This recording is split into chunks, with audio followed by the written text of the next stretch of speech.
આજે કાંઠા વિસ્તારમાં આવેલા જે નદીના પટના દબાણો છે એવા દબાણો ઉપરાંત જે અમારા ટીપીનો રોડ છે ત્યાં એ રોડ પરના દબાણો એ 23 તારીખથી રાજકોટ મહાનગરપાલિકા દ્વારા ડિમોલિશનની કામગીરી હાથ ધરવામાં આવનાર છે.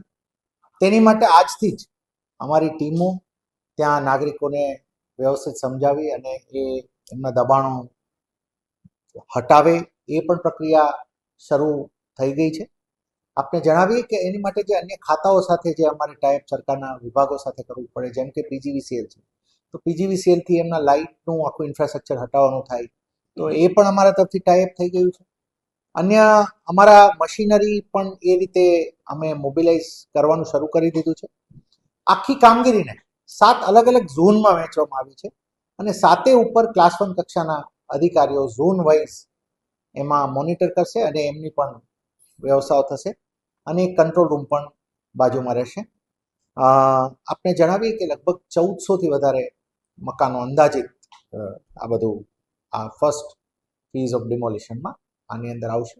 અમારો ધ્યેય છે કે જે ટાઉન પ્લાનિંગનો અમારો સ્કીમનો રોડ છે, ટીપી સ્કીમનો રોડ, એ ખુલ્લો થાય એટલે જંગલેશ્વર માટેનું એક મોટું રોડ નેટવર્કની અંદર એ કનેક્શન આવે, તો એ વિસ્તારમાં ઘણું અમારું જે પ્લાન્ડ રોડ નેટવર્ક હતું એ પણ ખુલે.